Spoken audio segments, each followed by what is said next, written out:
Okay, welcome to the today's session on economics. We'll be discussing some basic concepts. Just a brief understanding conceptually. Then, major part of the session would comprise of UPSC mains area. In terms of answer writing, in terms of questions. Okay. So let's start it. One of the most basic question is that there's a lot of misconceptions regarding the way UPSC exam should be taken.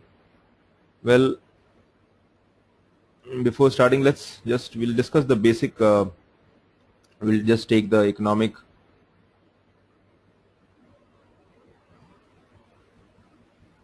concepts.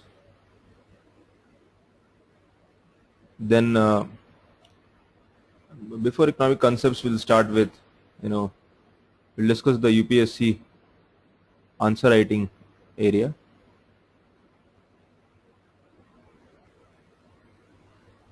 And skills. Its importance and why. According to me, this is the most important aspect of UPSC preparation. If a student is really want to go for this examination in real terms, so we'll be taking this. Then we'll take economic concepts. Then we'll have we'll discuss few questions which came in UPSC for mains.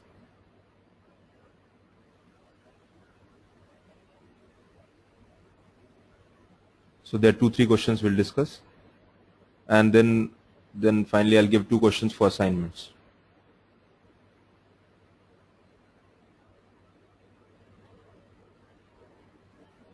This is the first session on economic mains 2014. So naturally this would I'm sure that students might not be able to attempt the questions, but still. Okay, so let's start with this idea. That we'll deep dive into mains, what to expect ahead in terms of trend and pattern, how to write answers for mains, and why developing writing is key for the mains examination. Then we'll discuss a concept. In fact, we'll discuss many concepts, and then model answer. And then there are other questions also we'll take, wherein we'll just discuss that what ideally a structure of the answer should be. And before starting the structure of the answer, it is also important to understand that how to a student should approach a topic. How should approach a topic?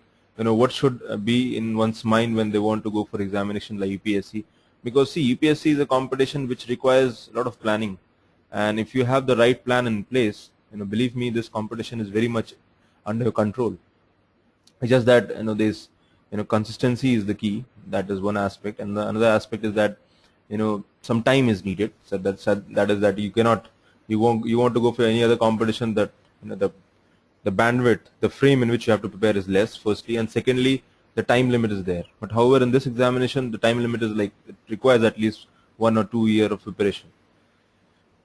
Okay, so what is civil service mains examination?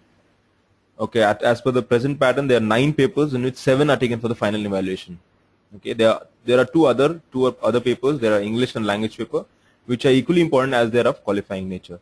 So all the 9 papers which come in mains examination, the 2 papers, they are being evaluated at first place. Okay, that is English and the language paper. Language could be your any language in the 22nd schedule of the Constitution. Now here the language paper is important because you need to clear this examination, and once you clear this examination, and which is a basic qualifying nature, then your questions will be taken for evaluation. That is next papers. In fact, many good students they're not able to clear these papers because they take it lightly. People from English background, they don't find much difficulty in clearing the English papers. However, the language paper is something that we should not take it easily, or we should not take it lightly. Why? Because because we've left the language in class 10th, and then after that the practice is not there. Okay, now I'm just assuming that you take around 400 words, 4,000 words approximately. However, this time, the last time the pains which came, the words were around 5,000. What do you mean by these words? I mean, 5,000 or 4,000 words means that this much minimum amount of word that you have to write in the examination for mains. Okay, and when you have to write this examination in the mains, naturally a lot of practice is required. Just imagine that you have to write 5,000, 4 to 5,000 words in 3 hours period. That is one paper, and effectively, if each paper you take, you end up writing around 28 to 30,000 words in mains. Okay, so it is required to write around 25 quality words per minute if you want to reach the next level. So that is something that you need to understand, that the kind of answer that you write, the quality that you're putting, that has to be in terms of UPSC level. Now what UPSC level is, that is we define the UPSC level. It's like because the students are putting a lot of effort. Yes, I mean, Susmit, this is mainly for the UPSC examination. Though answer writing examination is in almost all the areas, so definitely you're going to help in some way if there is answer writing paper. Okay. Now you require to round around 25 quality words per minute, and that is a problem. That is, I mean, we are never trained or never told us how to write, because all the time in our school days what we were told is to just read the book and give the exam, read the book and give the exam, read the book and give the exam. So there is a problem. Then the quality of answers which UPSC expects, that there is like deep understanding concept, so that if you want to crack the competition, the understanding concept should be clear. Okay, before taking this, I'll take this idea that why answer writing has become the most important aspect of this preparation. Now,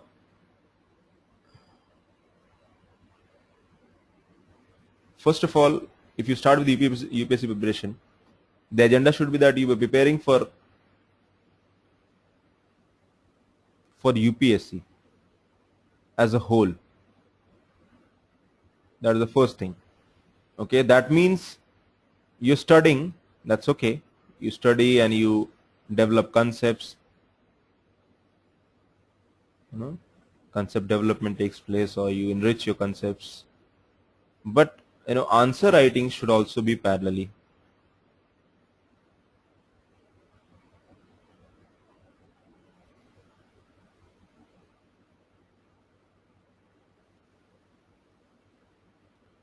Now, why? Because we haven't learned how to write.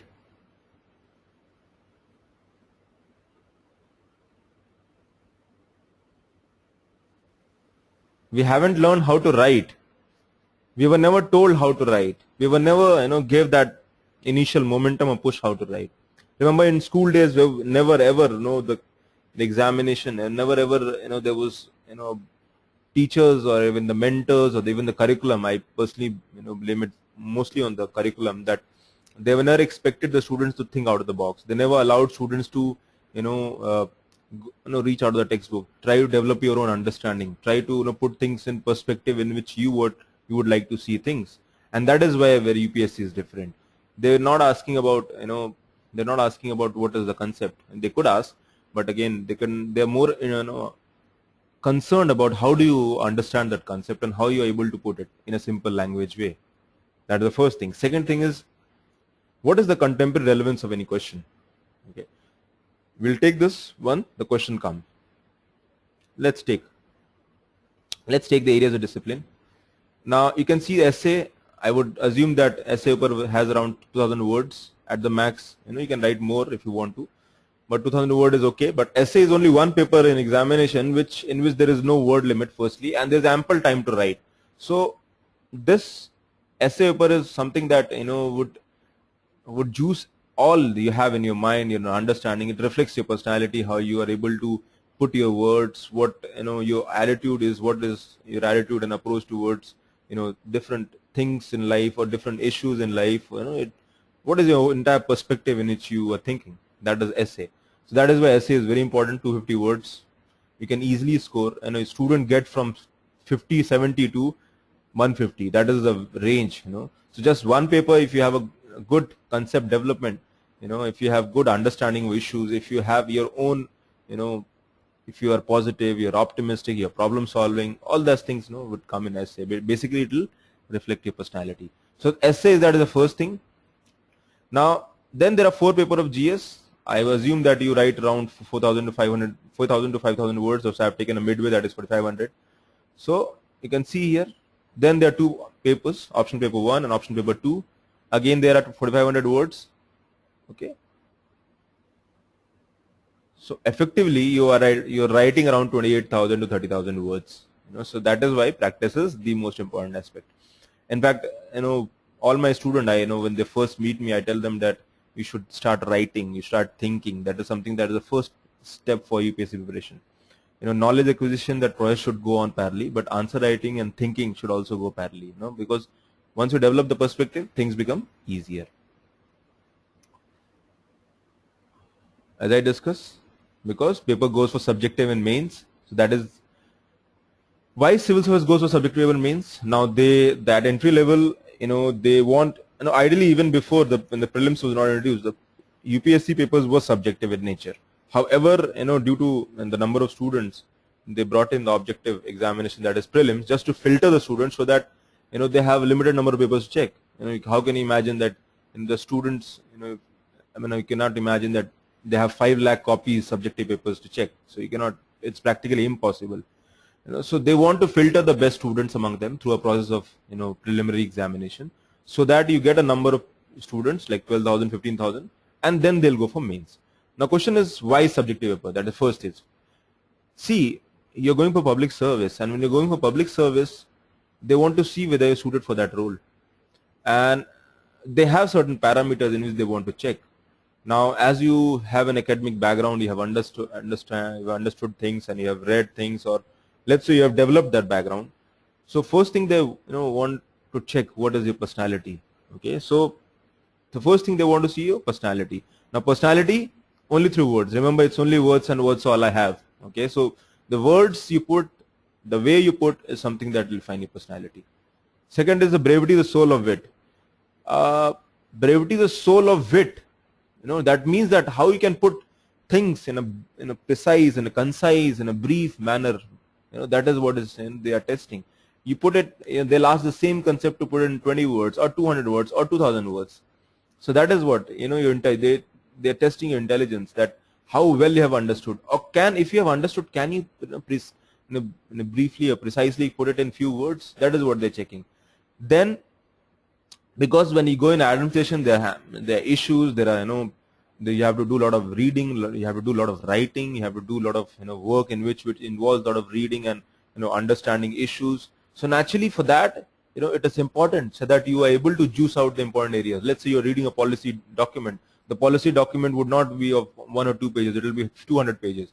But you have to briefly understand that policy document and give your inputs, or give or develop an understanding in just 100 or 200 or 400 words. So that is why they want to see whether you have developed that skill. That is, brevity is the soul of it. You are able to put it in a very briefly and precise way. Now question here is that, again, we are never told or never asked or never given an opportunity to learn and think like this. Okay, then of course, since you're going for examination, they would like to check your intelligence, concepts, your knowledge level. Then this is the most important, I assume, because you're writing three hours, and you're writing 4,000 to 5,000 words. Then you're writing 7 to 9 papers. So imagine the kind of pressure a student goes. So that is where mental composure is needed. How composed you are, or what is the degree of equanimity you have in terms of the way you write. Okay, so that is something that is, I assume, is also a very important part of the examination. Many students have a lot of knowledge, but they're not able to put. Many students have knowledge and skill, but they're not able to maintain or adapt to that pressure. So that is also a thing, that because ultimately when you have mental composure and you can perform the pressure situation. Okay. Now, okay, so let's take some questions and concepts. Now this is something, let's take a concept first, and we'll take a concept and we'll one basic concept for answer writing, or let's start with economic basic concepts itself. Okay, so the question is, what is economic? What is economics in general, and what do we study in economics? What is economics in general, and what is we study? Economics is the science of scarcity. What does that mean? You open a book, the first thing that you read is, production, consumption, and distribution of goods and services. The entire society is divided into goods and services. There are consumer goods, capital goods, and services. Okay, so that is what we do. We produce something in the society, and that we consume it at the same time. Now, but we need a discipline. We need a subject matter to study that same. How does it happen? So that is what. And the question why the scarcity question comes into picture is that there is always a scarcity. Human needs are unlimited. There is enough, there is not enough for everyone if you feel that, if there is a greed, but there is enough for everyone if you feel that, we have enough. Now question here is that there is a scarcity in every way. For example, you can say that you have, limited energy, limited resources. For that, so that you need to optimize. You have to optimize for future. You have to optimize for present generation. You have to ensure that you're able to get best out of it.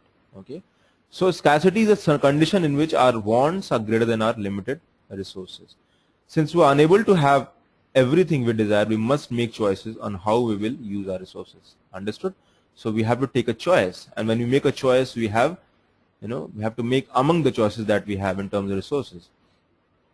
In economics, we'll study the choice of individuals, firms, and government. Okay, that is individual, and we're talking about firm, that is micro level, and we go up to government, that is at macro level. So economics is the study of choices. Now,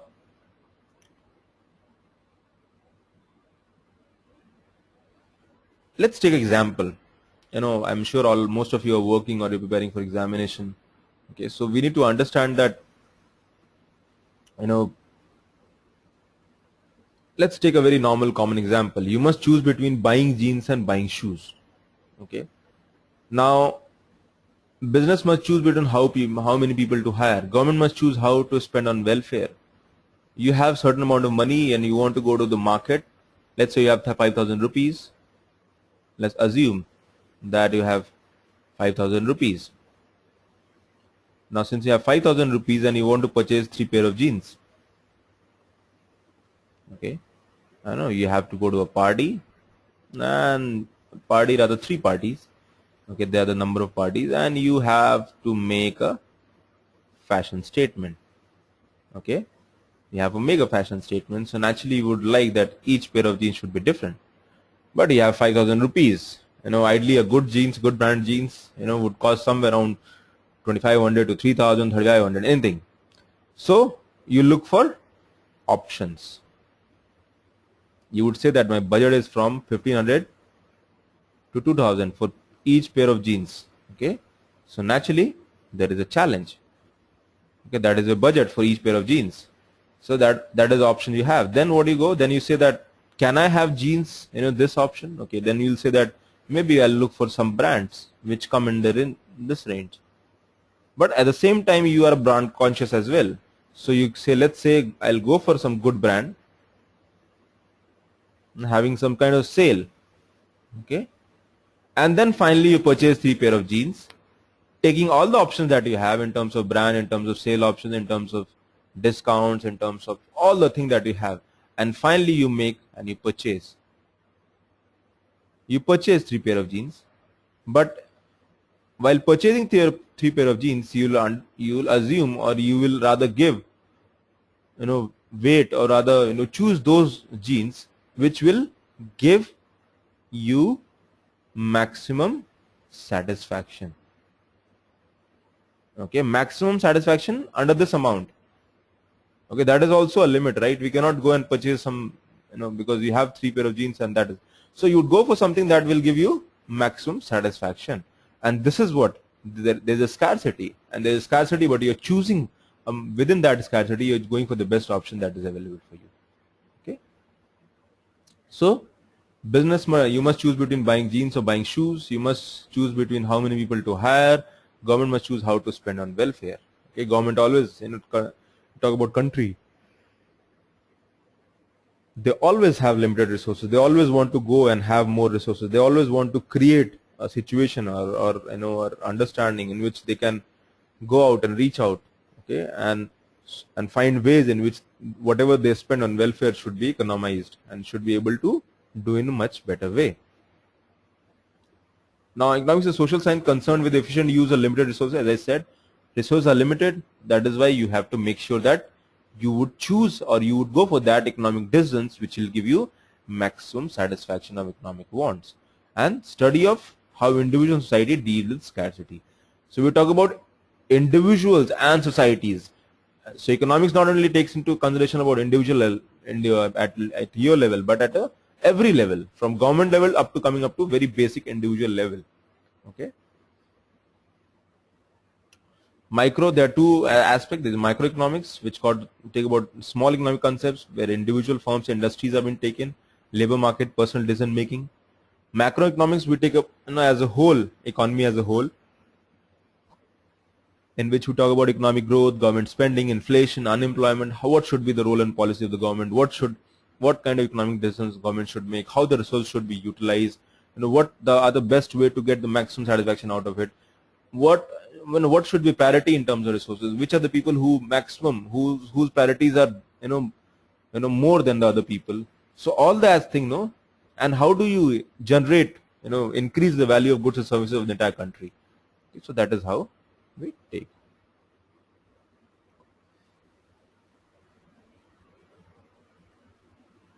Okay. So microeconomics, macroeconomics. Now we'll come to how economics is used. It's the scientific methods. We generalize, we find methods, we assume theories, and we come to a conclusion, and we take policy decisions. Okay, there are two kind of positive and normative, and that is not very much needed, but just for understanding, you can say that whatever decisions, economic decisions are based on fact, they are called positive statements, and the things which are based on values are called normative statements. Okay. Now these are the factors of production, that is land, capital, labor, entrepreneurs. Okay. So basically they are in totality, they basically involved in the factors of production. Factors of production means for the both goods and services. Okay. So you need to put an industry, you need some kind of land. Okay, you'll go to a landowner, land person who owns the land, and he'll give his land. Okay. You need capital, you need money. You can go to a bank, or or any person who has money can invest. Okay, you need labor, wage labor you're talking about. So any person who wants job, who wants employment, can go to a factory, can go to a organization and get job, and his labor can be, his efforts and would be utilized, and he'll be getting his salary or income. The people who have capital, people who provide capital, they'll get interest as this, as their income. People who have land, maybe land would be sold and they can have their own income. Then there are people, entrepreneurs, who basically involved in the whole process. They start the units and they produce the market. Okay. Now scarcity means there is not enough for everyone. Government must step in to allocate or distribute resources. So when you talk about economic resources, we're talking about, if you talk about UPSC examination, we're talking about from the country's perspective, from what resources we have, how can the resources be utilized, how the resources should be taken forward, okay, and how the economic decisions should be made as a whole, so that we are able to ensure growth, we are able to ensure economic development, we are able to ensure growth which is inclusive, we are able to ensure that there is more social justice. Okay, so that is how you try to take things forward.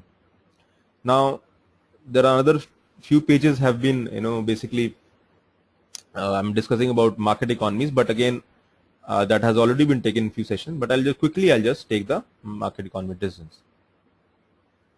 Okay, so now what are the economic questions in economy in general? What are the goods and service should be produced? That is the first thing. That is, what is the need of the society? How the society should what are the needs. Okay, you want goods, okay, I want these kind of good.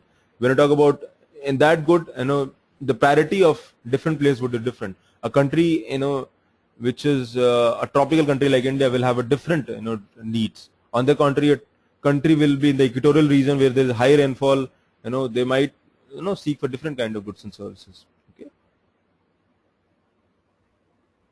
Then how these goods and services be produced? Okay, that is another aspect. How is we should be producing, and third is who consumes the goods and services. So these are basic economic questions, and that is why when you talk about country like India, since there is so much diversity, there is so much variations, naturally the economic decisions have to be based as per the needs and priorities of different places. Okay, so economic system is a method used by society to produce and distribute goods and services.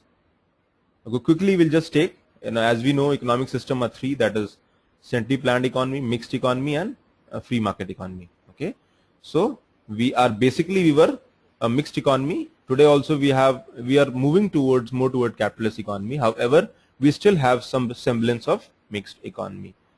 Okay, so what are centrally planned economies? This I've already taken, but just quickly. Centrally planned economy, government owns all the resources, decides what to produce, how much to produce, and who will receive it. Okay, so these are centrally planned economy, like Cuba, China, North Korea, former South Union, that is erstwhile Russia. Why do centrally planned economies face problems of? But the idea of centrally planned economy has not been very successful. It started, in 20th century. Things, there was a feeling that eventually the planned economies, the centrally planned economies, would produce a lot of goods and services, will be able to, ensure there will be more equality, everybody will have jobs, everybody will get opportunity, nobody will be rich, there will be more equality in terms of resources they have. Okay, but this did not become successful. Why? Because they said there were problems, and the problems were poor quality goods, shortages, and unhappy citizens. Now that is it. There were no profits. Okay, you are good, talented, you are smart, you are intelligent, but you are earning same money as a person who probably would not put that amount of effort. So the incentive is not there to innovate, to create, to think out of the box, to produce something, to compete. Okay, so when you're you never know what you're doing or growing when you're not competing. Okay, that is what that is the basic nature of society. So basically you compare things and you look forward, and when you talk about economy, what we do, we take things into perspective, we try to develop things, we compete, and we produce something. Okay, so what is communism? Just quickly, low employment, low unemployment, everybody has job because government provides them job, that is their primary responsibility, equal incomes and free healthcare. However, there is why did not become successful? Because there was no incentive to work hard. You have a job, why will you work hard? You would not, there is no incentive for you to produce or go extra miles. No incentive to innovate or come up with good ideas. Competition keeps the quality up. There's no competition. There's a monopoly. That is what happened. That is before 1990 in India, 1991. Okay, there were many areas in which only public sectors were there. There was no competition, and there was no incentive on public sector. And in fact, the public sectors, whosoever were there, they were under the garb of we are doing welfare functions. We are not producing anything. So when they say that we are not producing anything and we are doing welfare functions, so automatically the very idea of innovation and the very idea of creating and doing much positive, creating much value to that very process goes out of the box. Okay, so naturally there is no competition, so quality of good is poor. Then there's a corrupt leaders, corrupt leaders, corruption, all those issues were also there, and there were few individual freedoms. Okay, there were only few people. They said that everybody is equal, but it was totally state control. Okay. Then comes the free market economy. Free market economy, little government. Okay, earlier it was laissez-faire, let it be. Individual own the resource and answer the three basic questions. Okay, that is individuals own the resource and answer the same three basic questions. That is, what should be the goods and producer, who should produce, and how much should he produce. Okay, an opportunity to make profit gives people incentive to produce quality items efficiently. Okay. Wide variety of goods and services available. Now there's a competition. Just imagine a situation. What happens? Take a very basic example. Let's say you want to do some business and you go to a new place and you find that okay, there's some opportunity in this area, but you find there are already people who are competing. Let's say there are 3-4 people. but you feel that probably I'll be able to do much better work than what they are doing. Okay, for example, when I'm teaching, when I'm mentoring students, I feel that I can teach much better than many people who are doing in this space. So probably I should go and give a shot, and I should mentor students, and that is because I also like that part. So eventually, in the same way, you go to the market and you find that this is a business. Let's say, and you go there and you start a business. Business could be in terms of giving services or could be producing anything. Okay, and when you go there, you compete, and when you compete, that brings the best out of you, because everybody is seeking competition and everybody is basically trying to maximize their profit. And when you maximize the profit, you are putting a lot of effort, because that is the incentive. The more profit, more money, more resources in your hand, and that cycle is basically starts. Then there's a competition and there's self-interest. Why self-interest? To earn more profit. So they say that competition and self-interest together regulate the economy and keep the prices down, because when there's competition, prices would also come down and the people would get quality. That is a very ideal assumption of a free market economy. Let's see, is it really true? However, let's say the consumers want to computers, only one company is making them. Other businesses have incentive to start making computers to earn profit. This leads to more competition. Okay, that is, we have X, Y, Z, so many companies, which means lower prices, better quality, and more product variety. And that is what happening in the, you can see that happens in every industry. Automobile industry, and we are competing for prices. You produce quality at the same time. Okay, so that there is a value for money. You talk about mobile, there are so many options that we have in the mobile, and everybody is competing. They want quality also at the same time. The price variables also there, because so that if there is higher prices, people might not buy it. So we produce the goods and services that society wants, because resources follow profits. Okay, end result, most efficient people of the goods that consumer want, produce at the lowest prices and highest quality. So this is the basic assumption of market economy. Okay, this is what ideally will follow, and this is what less is fair. That is before, in 18th century, or rather in starting of the 19th century, sorry, 19th century and 20th century, this was the whole idea, but this failed. We'll see why. Before going ahead, there's a concept of invisible hand by Adam Smith. He said, he's a modern economist, father economist, modern economy, Mr. Adam Smith. He said that concept of society goals will be met by individuals as they seek their own self-interest. And what is the self-interest? Make profit.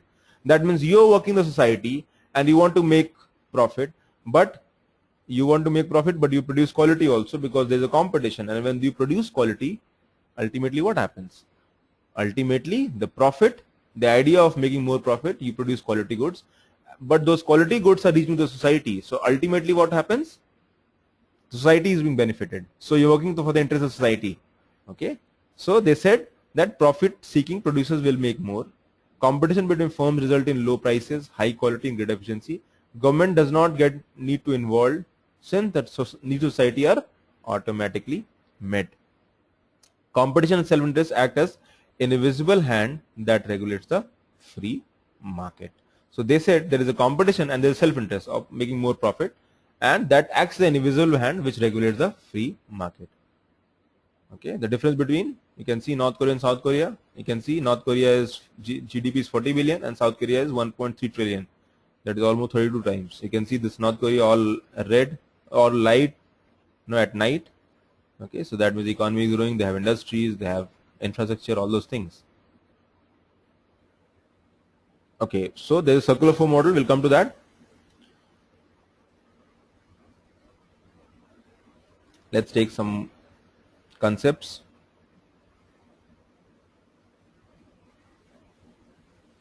Okay, so what is GDP? We'll take the concept and then we'll go to circular flow diagram. Then we'll take some UPSC questions. Okay, it's a quick and brief session. This is the first session.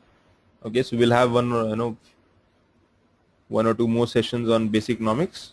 Okay, but this is for the students who are preparing for mains. Okay, now GDP. What is GDP? What is GDP? We all know, we've read. There's nothing new. I'm sure you all will be able to define GDP. GDP, total. market value of all the goods and services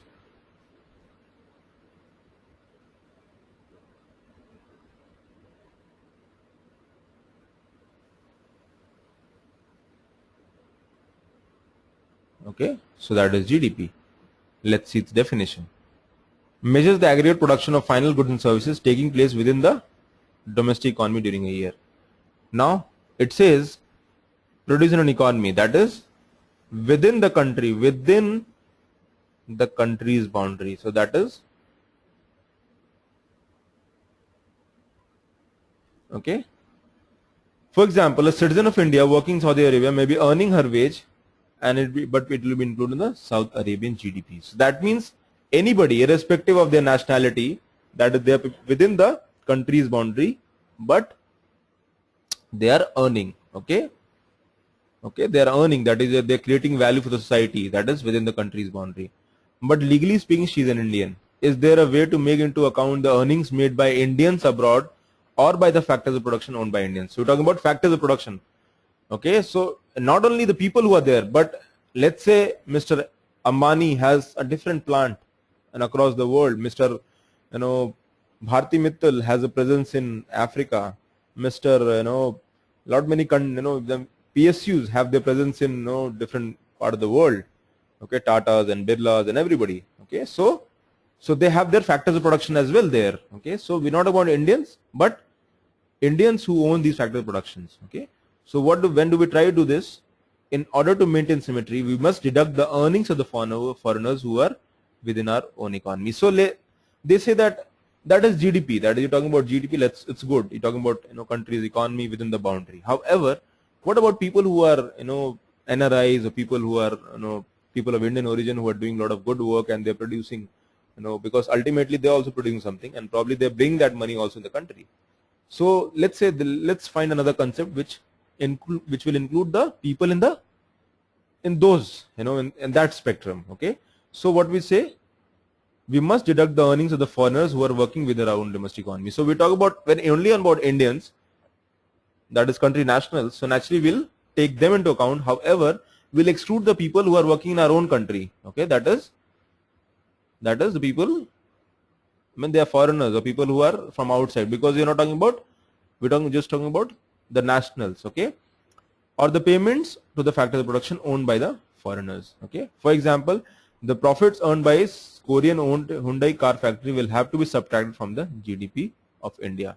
Okay, so we're talking about aspect in which only, and the macroeconomic variable which takes into account of such additions and subtractions are known as gross national product. So basically what we do in this, that they say let's have a concept GNP in which nationals are taken. Okay, and nationals are taken. So what we do, we take account of the people in India. I'm talking about the factors of production they own. That is first. Let's FOP, that is factor of production in India, plus people with FOP, that is abroad. Okay, that is true. Minus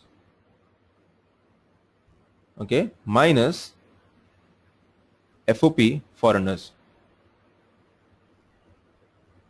Okay, so that will be GNP, where you take only the nationals of the country. Now why I'm taking this concept, because slowly we'll come to, this is the starting and we'll take many concepts.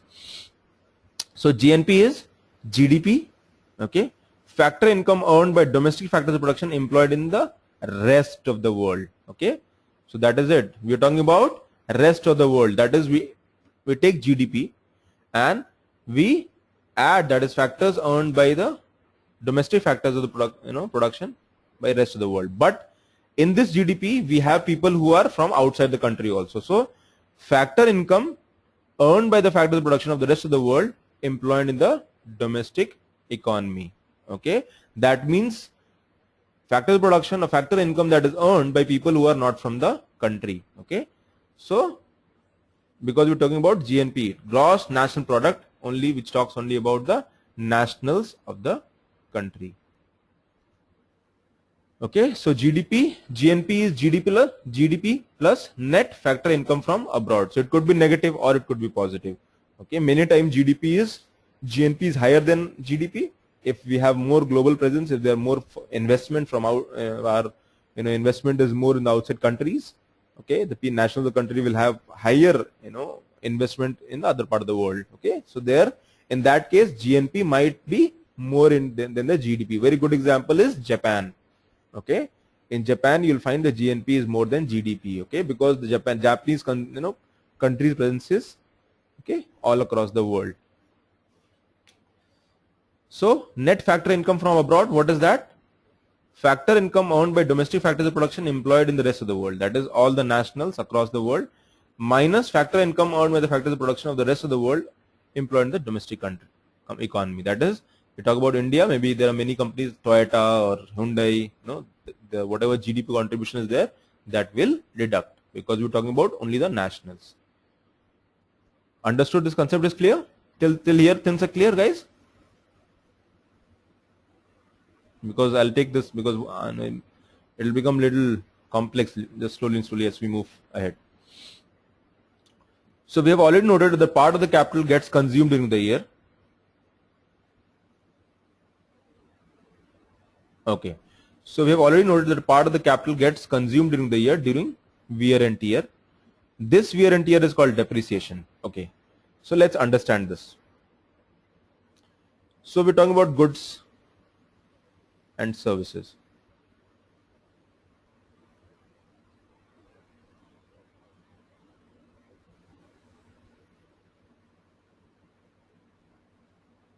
Yes, Harsh is saying that Japan example will help understand GNP better. Right, Harsh, you're right.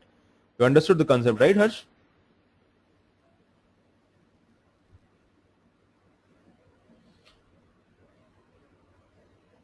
Okay. So goods and services. Now basically there are two types. Goods could be of two types. There are basically consumer goods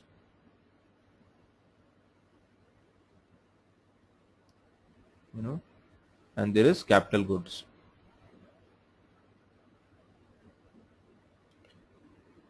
Consumer goods and services you all can also say, because we're taking the goods and services as a whole, and there is in between intermediate goods as well.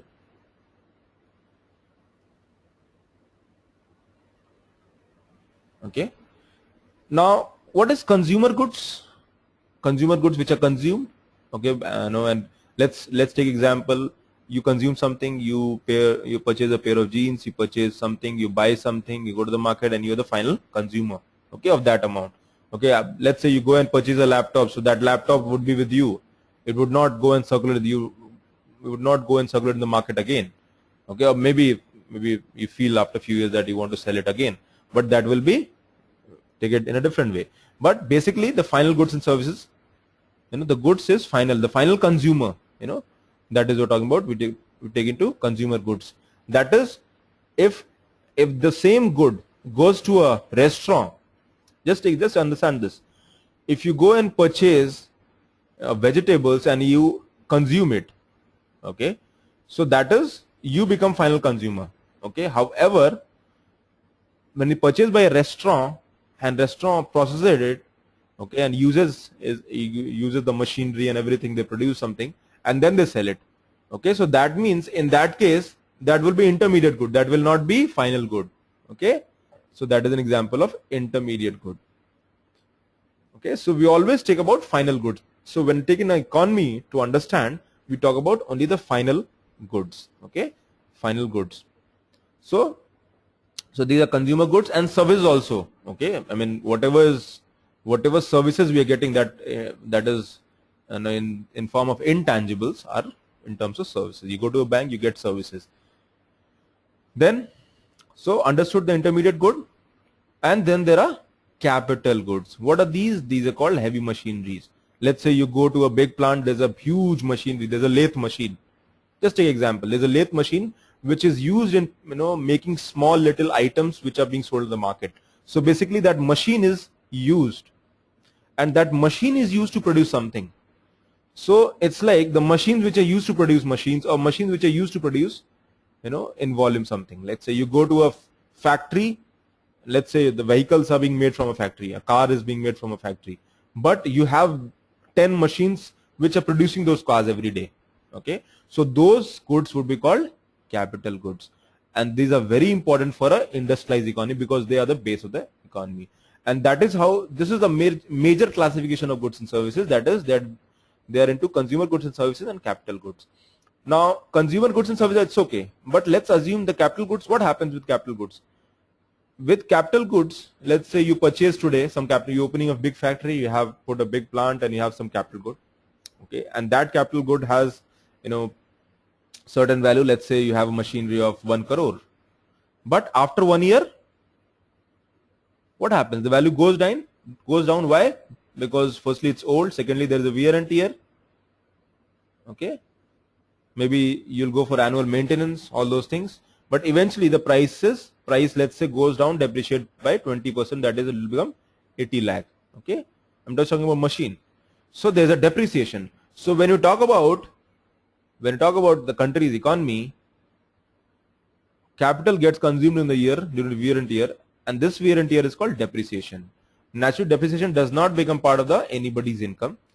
If we deduct the depreciation from the GNP, measure of the aggregate income that we obtain is called national product. Okay, so we're talking about, first we're talking about whatever the factors of production we have in the economy by individuals in the country. Okay, and those factors of production might have industries, might have machineries also, and since the machineries might be of capital goods, so they'll depreciate. So naturally, if you take the net national product, so we have to deduct the depreciation. Okay, now what is this NNP, net national product? This is called national income. Basically you deduct the depreciation, so that is what your national income of the country, but that national income is what at, just understand this.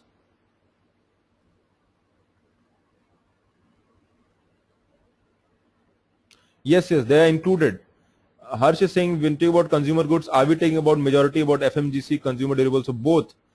We're talking about consumer durable, non-durables, everything, Harsh. Okay, we're including everything.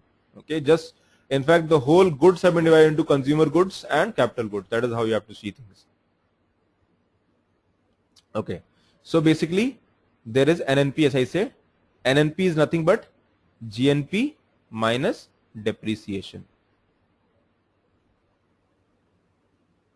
And this depreciation is because of wear and tear, so that is the real net value, but this is at market price.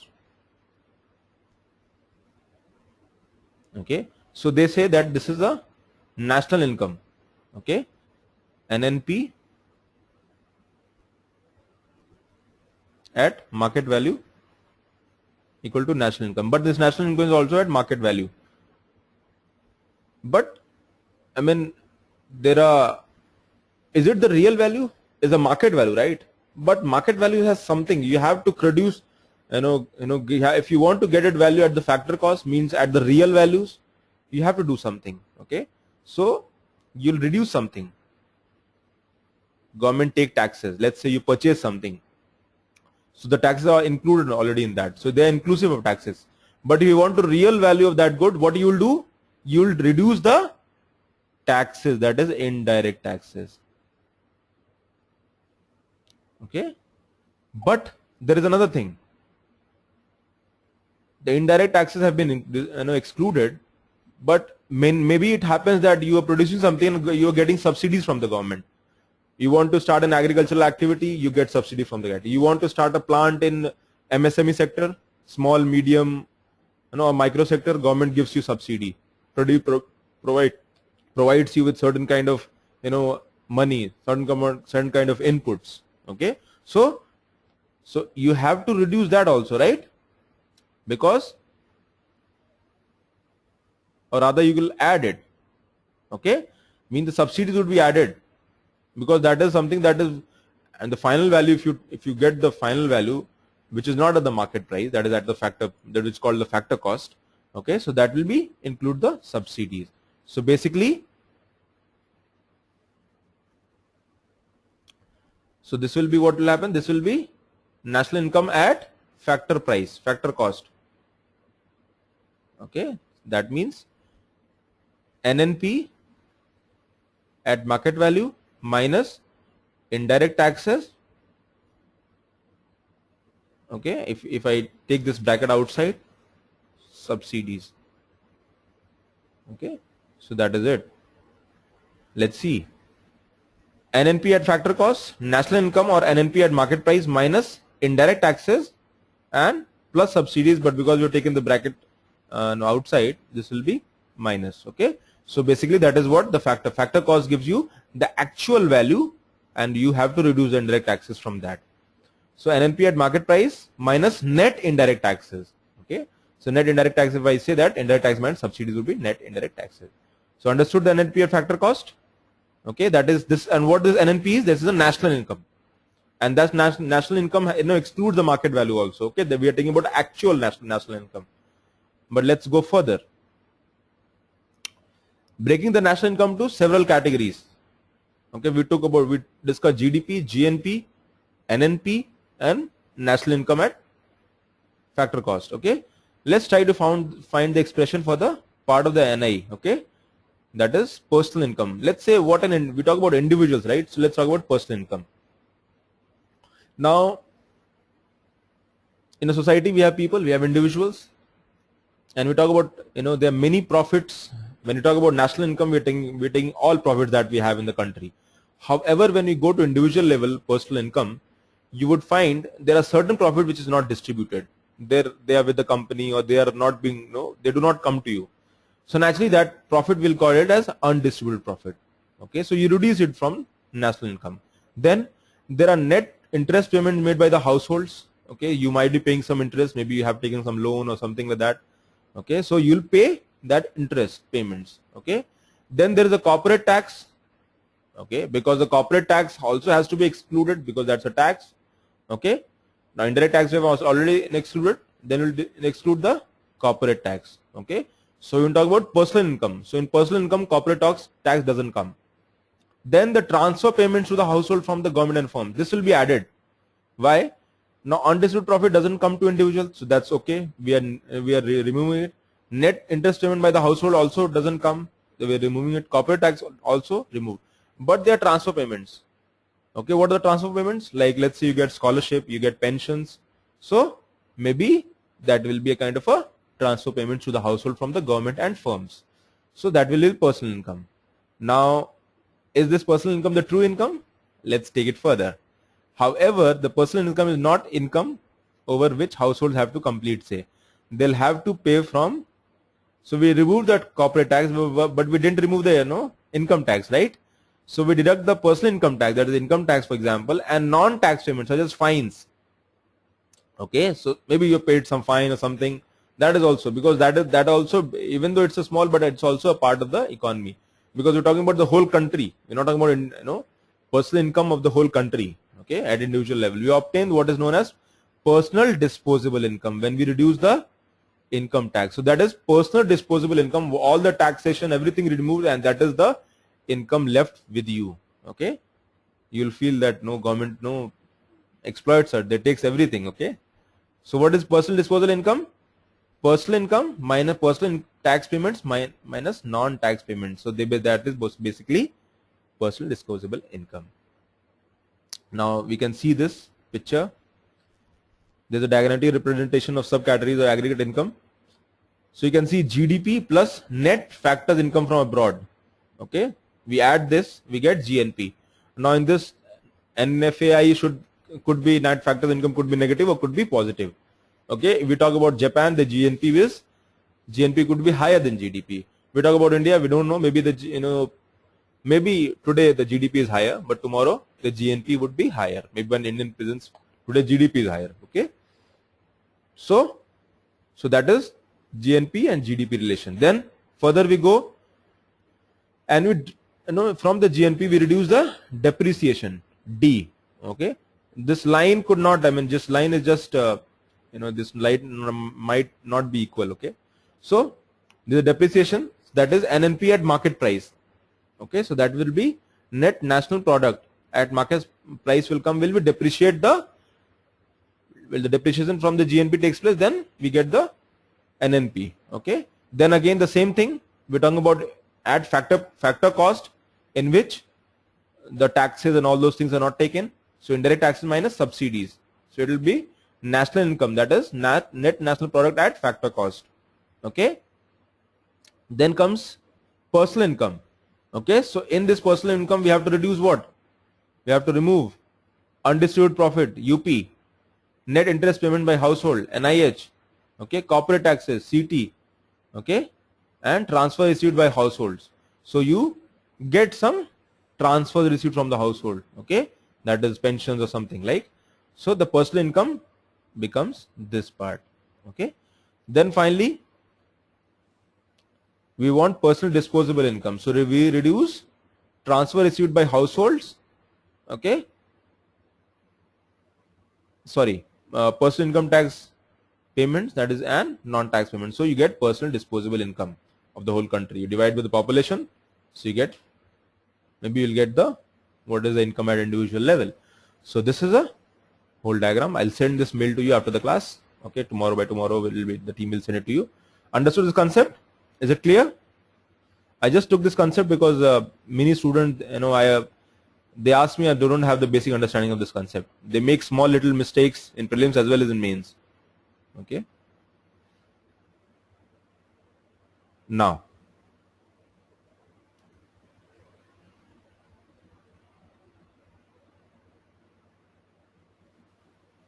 let's take further and we'll go to this circular flow diagram. So we're talking about goods and services. Let's assume an economy. Let's assume that we have only economies there, in which economy there are people, there are firms in which they work, okay, and they have some goods and services which they use. There's no leakages, there's no government, there's nothing. So we'll give a better understanding of circular flow model. Okay, so how does, if you try to understand the circular flow of the market economy, you can see there's a household and there are firms. Okay, so these households or the firms or factories,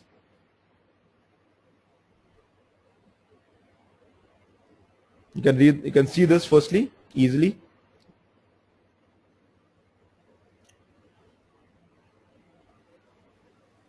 And we are assuming that there is just the firms and the houses and there are no leakages. Okay, so what happens? Houses means we have people, there are people in the economy. Okay, what they'll do? The household supply with land, labor and capital. Okay, okay, you might be landowner, so you'll provide land. You might be labor, so you'll be providing labor. You might be entrepreneur, so you'll be providing capital. Okay, so that is, you provide land, labor, capital. Okay, or let's say you have a money with you, private capital, and there are entrepreneurs. Okay, so they also work for that. So what is it? So there's a physical flow. You can see here there's a physical flow. Okay, household supply, firm labor and capital to the firms. And when you provide, the firms pay for land, labor. So basically firms have to pay back. Okay, eventually that is what happens. Then, so there's a monetary flow from here. There's a physical flow and there's a monetary flow back. Now we talk about, this is about factor market. Okay, factor market means land, labor, capital. And then the product market. What happens? The firms produce goods and services, and the same goods and services come back to the household because they are used by the household. You need paste, you want to purchase. You need banking service, you want to will go to the bank. Okay, so there's a physical firm supply, household with goods and services. Okay, that is what is happening. Then for that monetary flow, household pay for the goods and services, that you have to pay for that. So basically whatever money you get go back to the firm, and the goods and services, that is clockwise, and this is physical flow of the goods is anti-clockwise, and the monetary flow is clockwise, you can see. Okay, just assume in country like India, what is the difference in factor market and product market? After liberalization, what happened? What is the difference in factor market and product market and economy? What happened in liberalization? LPG. Post 91. New economic policy came, right? Do you see any kind of difference here in the factor market and product market in India?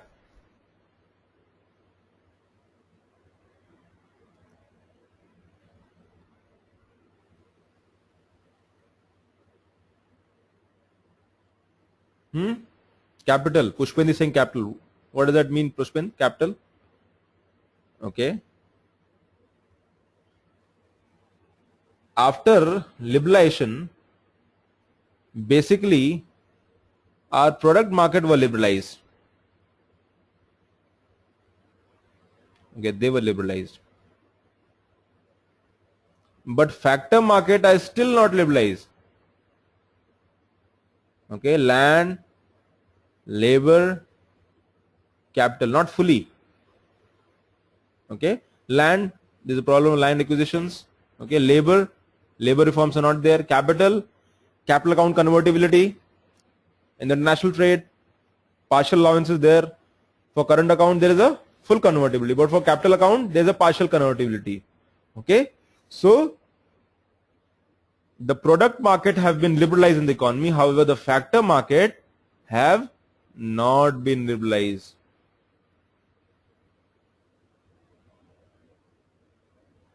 Okay, they have not been liberalized, and these are called, and government is trying to bring reforms, which is called second generation reforms.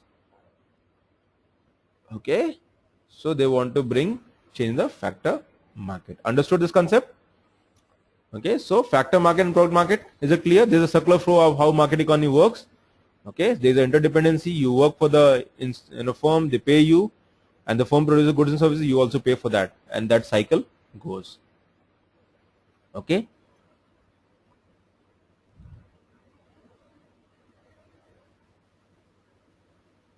okay, so let's assume that so basic concepts economy I've taken. Now I'll take some questions for mains.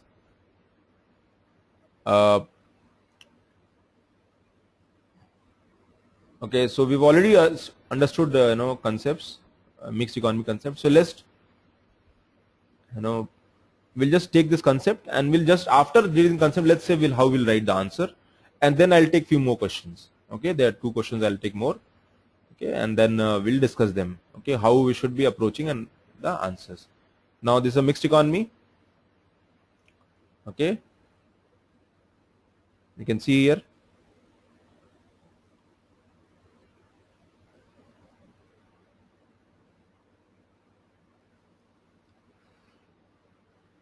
We all know mixed economy is mixed economy. Guys, let's have 2-3 minutes of break. Okay, because we can have 2 minutes of break. I'll have water. I'll also have some water and come.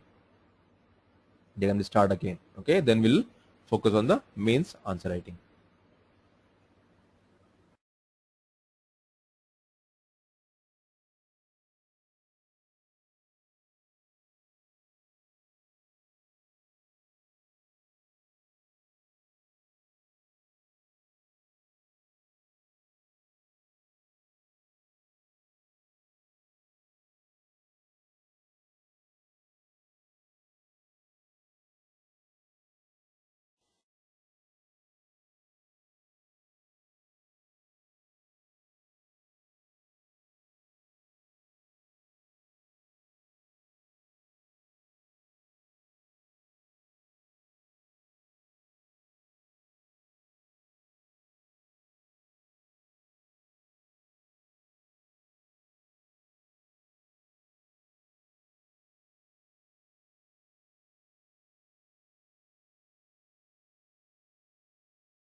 Okay, I'm back.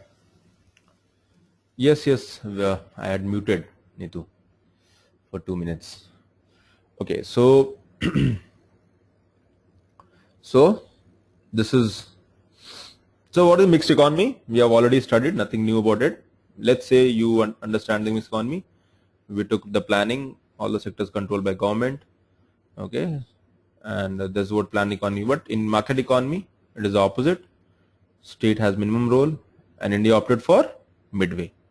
Okay, that is a mixed economy. We opted for midway in which private and public both were there.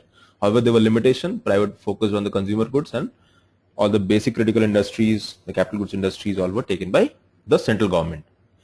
So in mixed economy, why the concept started with like business people, the business people along with visionary engineer Mr. M. Vishwasarya, and even the Congress, at that time, which was struggling for the India's freedom. So they all business class, they believed in the idea that we need to have an adequate living standard for the masses. In other words, to have a nation building, a progressive nation building. So the major role have to be taken by the government itself, that is public sector. So to advocate heavy industries that were both essential to build other industries for the self-defense. Heavy industries have to be in public ownership for both redistributive and security purposes. Okay, redistribution of land away from the landlord would remove rural poverty. That was land reform was envisioned. Heavy industries should be taken by the big factory, the PSUs. They'll build the base of the economy, the basic industry, basic setup.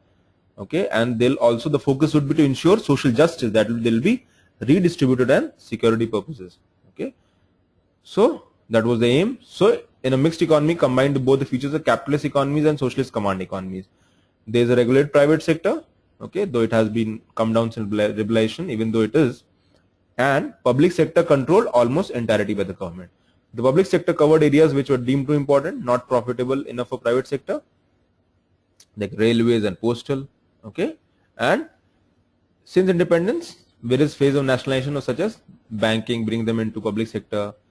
On one hand, privatization of some public sectors during the liberalization period on the other. So there has been some mixed picture. Initially, the bent or trend was more towards the government controlling everything. Now there is a process of liberalization, and there has been government has allowed or liberalized many sectors, even though the presence of public sector units are still there. Okay, after independence, these are the goals. Okay, so we all know this. Now, how do you write an answer? Let's take a question. I think I've already discussed this. I mean, I gave the question in the notes, but idea is that how you should be writing the answers. Now, let's say you get a question in the mains UPSC, the critical analyze the mixed economy.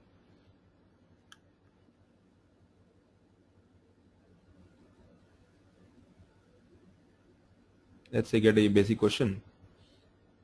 You critically analyze the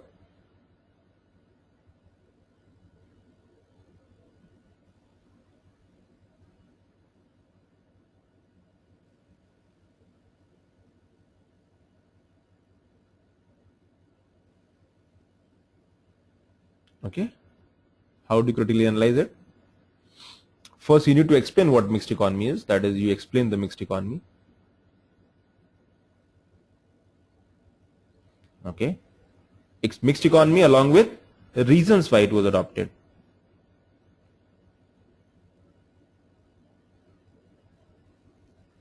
Okay, so that is how his answer should be, that you explain the mixed economy and reasons were adopted.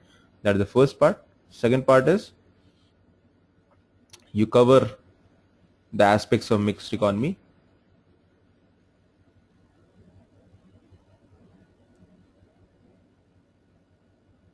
In terms of goal or objective which was envisioned. Okay, India embarked on the path of development. India went ahead with mixed economy model. India wanted to have growth, social justice, equity, modernization. All that were goals and objectives.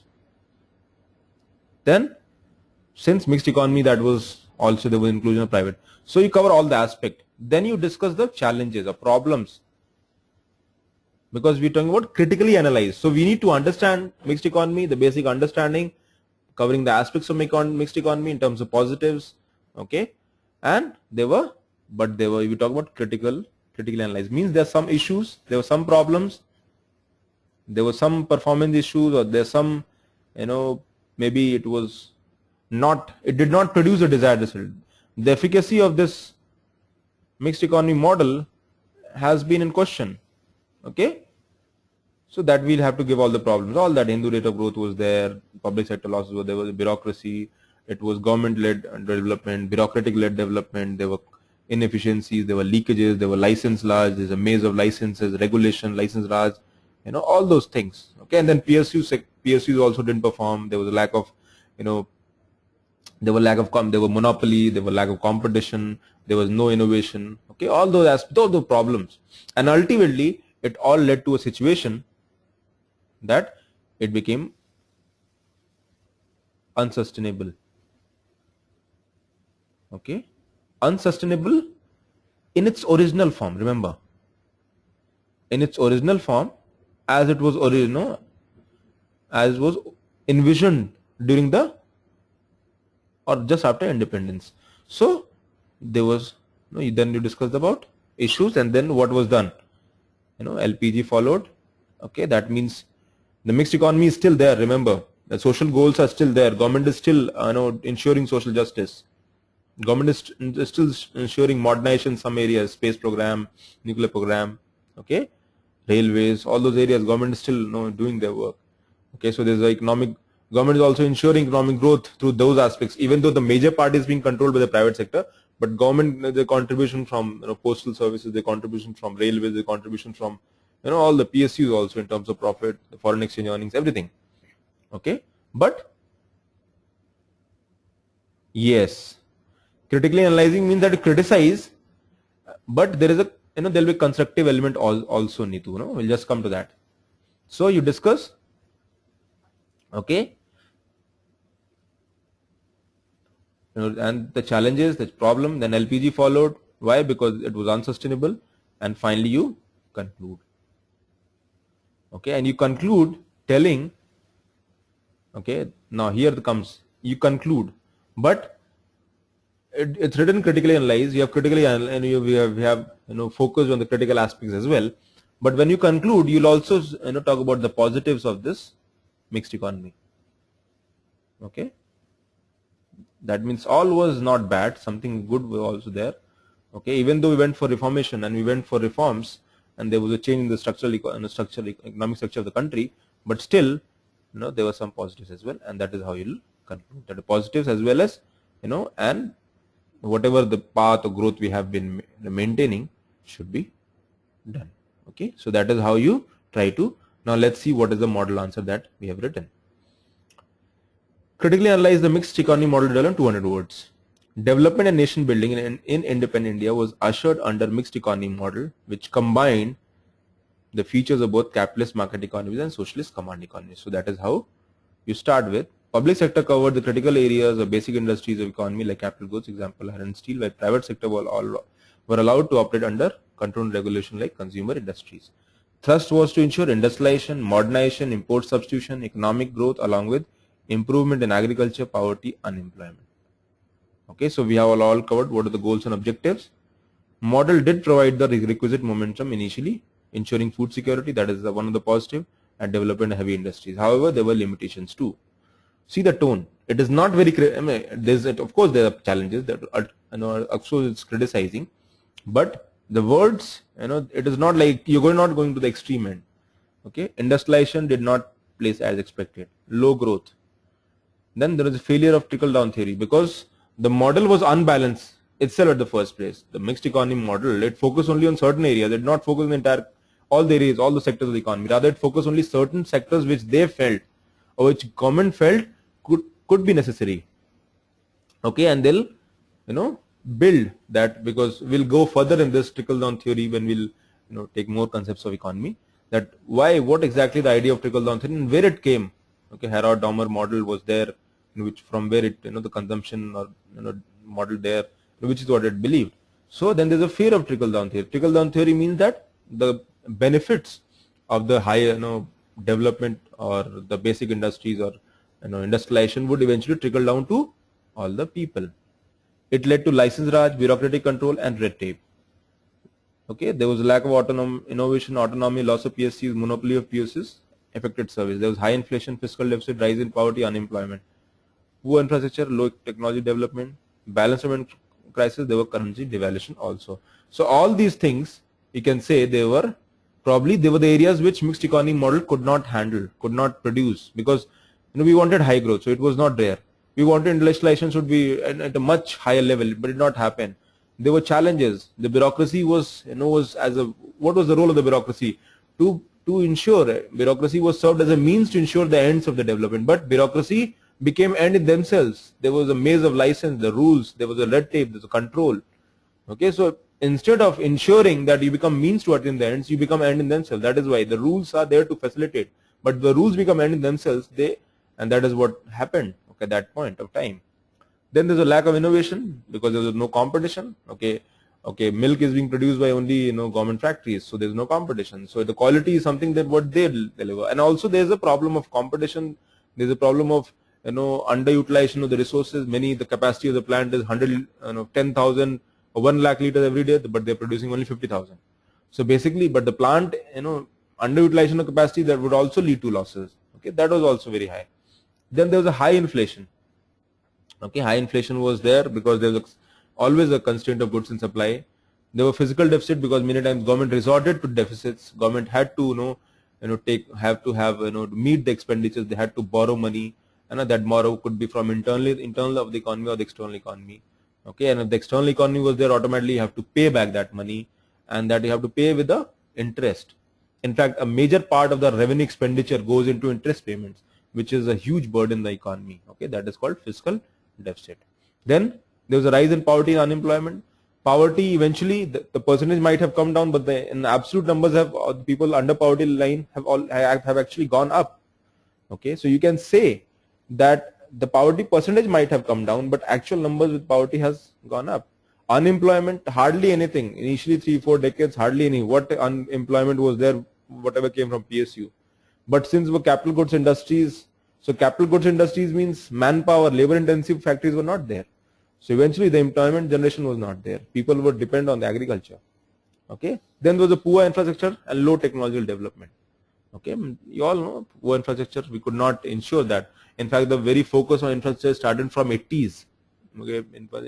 When we'll cover the infrastructure aspect, we'll understand that how government, invested heavily in the infrastructure, and that is the reason why there was high growth during 6th and 7th plan. Okay. Then there was a BOP, balance of payment crisis, and there was a process of currency devaluation also. New economic policy. So we have showed the failures of the mixed economy. There are many. I mean, if you can see here, I've used just words. It's pretty explainable. You can say. So you have to use minimum number of words. That is also very challenge. Okay, so because you have to use less number of words. Okay, because writing answer is a skill that has to be developed. And when you write our answers, you might have sea of knowledge, but you have to put it briefly, precisely.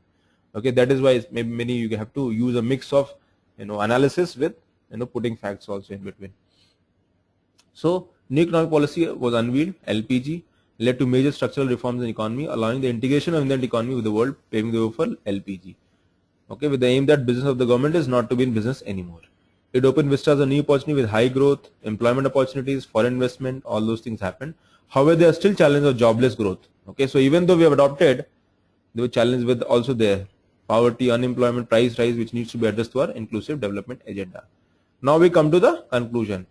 In spite of the shortcomings of mixed economy model, it definitely gave the initial push and helped us to overcome an array of challenges in the past 6 decades. Hence, it is imperative to ensure that we are able to meet the present challenges to attain the dreams of forefathers and ensure development along with social justice for all. So that is, you can improve this answer. That is a model answer which I wrote. Okay, but you can improve this answer. You can write even better answer. Okay, so that is what you have to aim. You have to work and you have to write. Knowledge is important, but how do you present knowledge, that is even more important. And that is a challenge. That is a skill that has to be learned, because we were never told how to put our knowledge, how to explain our knowledge. Okay, so in UPSC, believe me, the process of preparation is never over till the time you get inside or you get a final call. Okay, but because the syllabus is so much, it's practically impossible to finish everything, and there's always something under the sun which you might not be able to cover.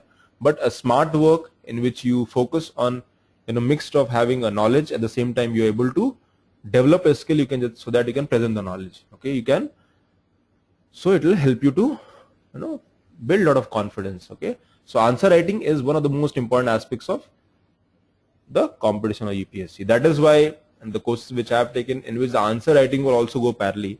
Okay, and I would ask the students, everybody, to write, at least 1 or 2 answers every week. Okay, and mail it to me. You can scan and mail it to me. I'll check them and we can discuss it also in the class. Okay, so now let's take some more questions. So I've taken some questions from UPSC. Okay, so did you get some little understanding about how to write answer? Guys, did you get some basic understanding how you should be approaching answers? Okay, so that was, see, this process is an unending process. This goes on. Okay, and I mean, you improve it every day.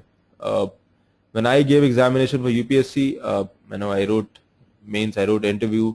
My only one area, we had 2 subjects at that point of time, and my sociology was, I little underestimated the sociology as a subject. But my GS was, I worked very hard, and my answer writing knowledge was, I had very little knowledge, but only thing that I had worked on the answer writing, so it was able to help me to get through till the final stage. Okay, and so what I've realized, see, when I gave the examination, the process, all the 3 phases, I was working. So eventually there was very little time for me to devote to these things. So naturally, but I knew that crux of the examination is answer writing. So when you focus on knowledge, but also try to, do a very smart work in terms of developing the answer writing skill. Whatever I'm saying today, maybe today you feel that yes, sir is saying this, but if you take it this in a very positive light and start working on that, just believe me, you crack the prelims, which is little initial, cracking the prelims is a little challenging because the competition is huge, that is all. But when you crack prelims and you have those answer writing skills, cracking UPSC becomes very much easy. It is just simply, just very smooth, because students never focus on answer writing. It's that they realize that, okay, this part. So 99% student, they focus on acquiring a lot of knowledge. So the UPSC websites, or there are so many groups and there are so many pages. I see that they are filled with data, information, and this and that. It's okay, but try to put your answers in a smart way, in a precise way, in a brief way. Focus on the concepts. Focus on, try to build concepts and write simple answers. Don't write answers which are very complex. Write very simple answers. Okay, write simple answers, easy answers. Don't use heavy words. Believe me, that is what UPSC is expecting. Okay, this competition is not so big, huge as it appears it to be so. So these are some UPSC questions. They came in examination just 2012-13. I've taken so I'll discuss first 2 questions, and other questions will be taken. I'll just explain a basic understanding, but in the economics mains, the class sessions that we'll have, in this we'll cover all these areas. That is, we'll cover infrastructure, we'll cover the international trade, has been covered in prelims part, but I'll also take that part also. Okay, so let's take the first question. Okay, I'll discuss the first 2 questions only, and then we'll end the session. I'll take then questions from your side, and then we'll end the session. Now, question is, keeping in view the informal sector in the workforce of the country, critically examine the relevant inclusive measures initiated by the government of India and their effectiveness. Okay, that is the question. So, what is informal sector? That is the basic thing. Okay, let's analyze this question.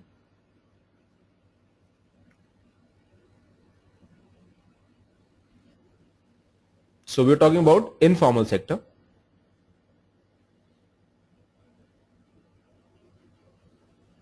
Okay, I need some inputs from your side. What is informal sector? Anybody? And how is it different from formal sector?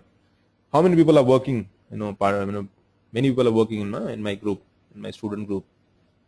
Okay, so you all are not in informal sector, but you all are in formal sector. Okay.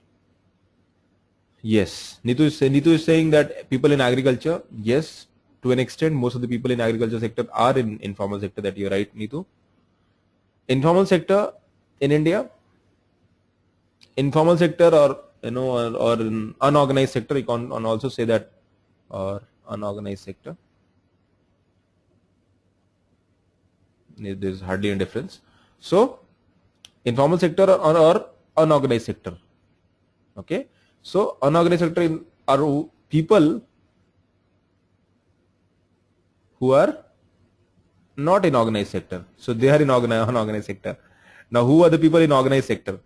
Okay, the people who have, they have job security, they have, security benefits. Okay, there is a working condition, there is a payment, there is a pension, there are medical insurance, there are health insurance, there are so many benefits you get. There are working hours, there are labor laws, there are holidays. Okay, then there is a pensions.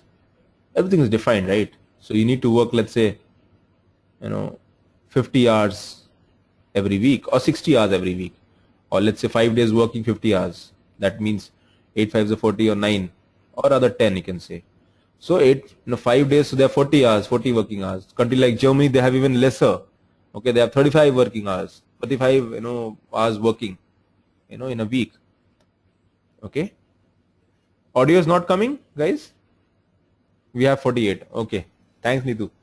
Okay, so Neetu is working in PSU, so she knows. Harsh, audio is still not coming.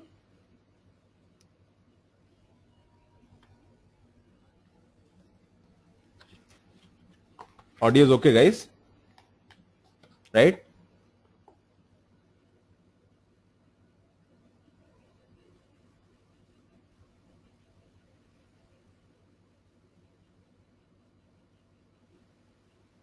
Okay, so keeping informal sector.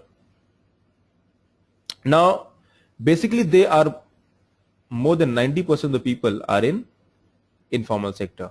Okay, and these people in informal sector, they account for more than 50% of the workforce. Sorry, 50% of the national product. Okay, and they are more than 90% of the workforce. Yes, tax is also one criteria. Okay, naturally, that is also one criteria. In fact, many people are doing their own work. They also, they are working. So there are many criteria, but in general criteria is that people who have security, there is some kind of security is there. So informal sector consists of all, the private enterprises, okay, which are owned by individuals. They are owned by individuals. Okay, they are owned by individuals or households.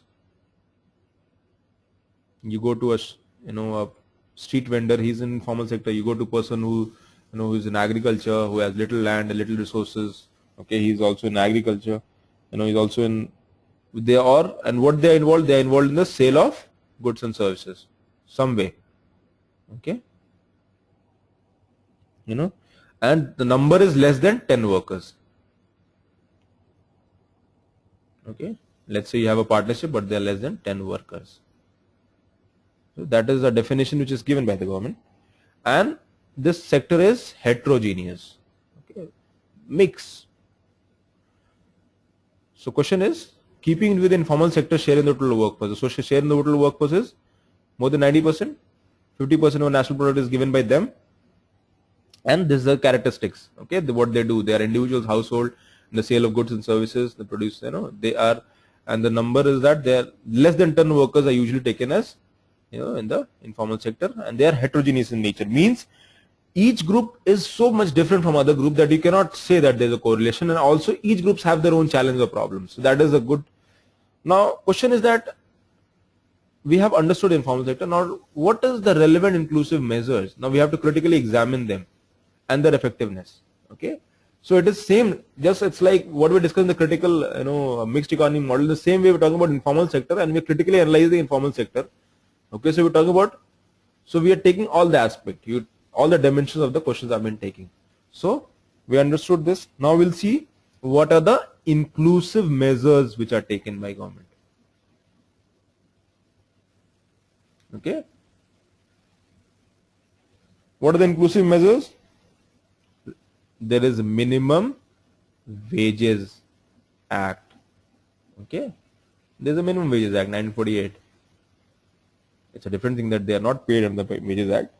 Then there are welfare funds, and they're put by government, okay, just to help these people. Then there is a National Commission, okay, National Commission for Enterprises. This question will come under employment and unemployment in India. Okay, so we'll cover this, and moment we'll cover in the unemployment, all these areas will be covered. So there's a National Commission for Enterprises for unorganized sector. Okay, this is what government has done recently. Okay, unorganized sector in 2004 it was put in, and it was, what was the aim of this National Commission? To look into the challenges or problems of the, okay. Then there was Unorganized Social Security Act.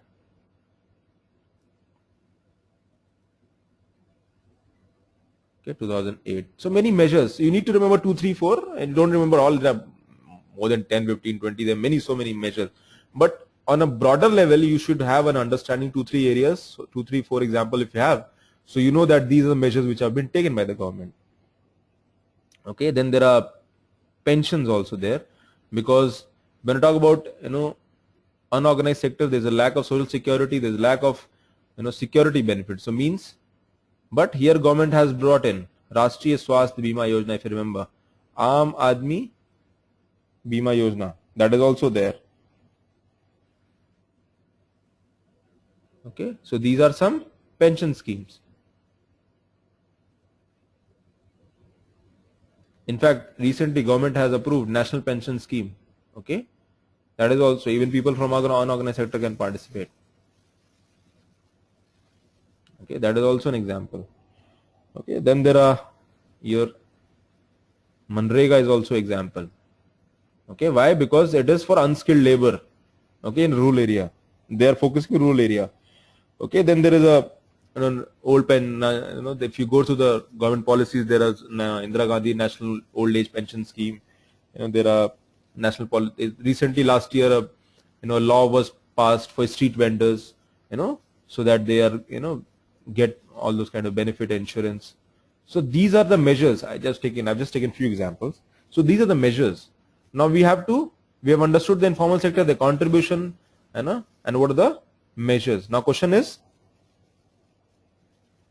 what are the challenges and what are the measures? I mean, in terms of what are the critically, how we can analyze this. Have you noted these points? I'm just I'll just erase them. Okay, guys. So since these measures have been taken by inclusive measures, what are the inclusive measures? So that they are particularly reacting to each people in the the organized sector. Okay, and there have been welfare funds. In fact, but has it improved? There are still more than 90% people in the unorganized sector. There is a lot of problems. Now we'll discuss the challenges.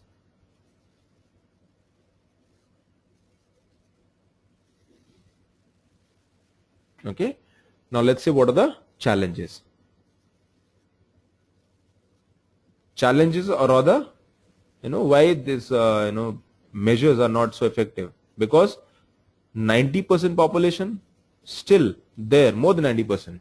Okay, so first is society is very heterogeneous in this. Society or sector rather, not society, sector. Sector is heterogeneous. So we cannot have uniform policy fits all. Okay, we need policy. That is why we have laws and act for different people in different areas. People for fishing, people farmers in different areas will have different problems. So we'll have different areas or sectors covering their areas. Then there are that laws are adequate, but there is a lack of adequate Now, since it's a heterogeneous, we don't have so many laws, so there's lack of adequate regulation. That is the first, or rather second point. Third,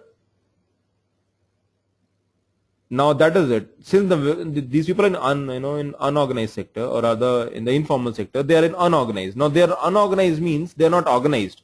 Okay, what does it mean? They are they are unorganized and they are ignorant. Okay, about their rights. So that is another challenge, that they are they are unorganized, they are ignorant about their issues and about their rights. Okay, you have a minimum wages act, you go to you work in a factory and they pay you less than minimum wage act, but you don't know, so you say you get whatever you get paid.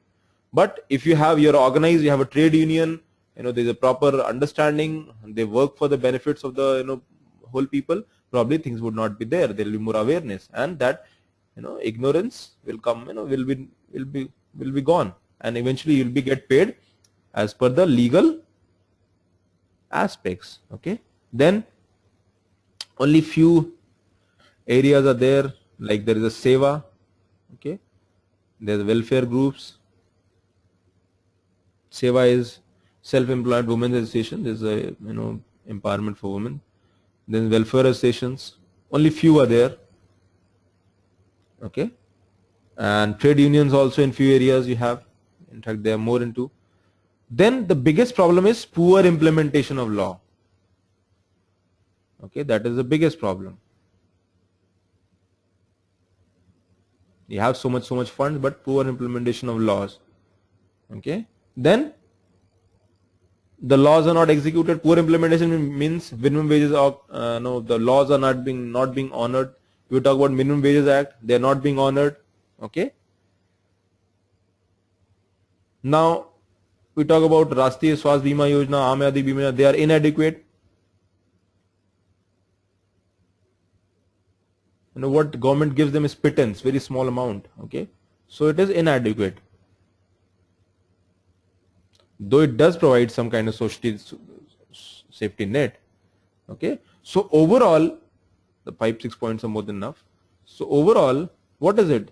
There is a problem in which the means of livelihood of these people, and there is no adequate. In all, there is a lack of proper livelihood at one end, and on the other end there is a lack of proper social security. Okay.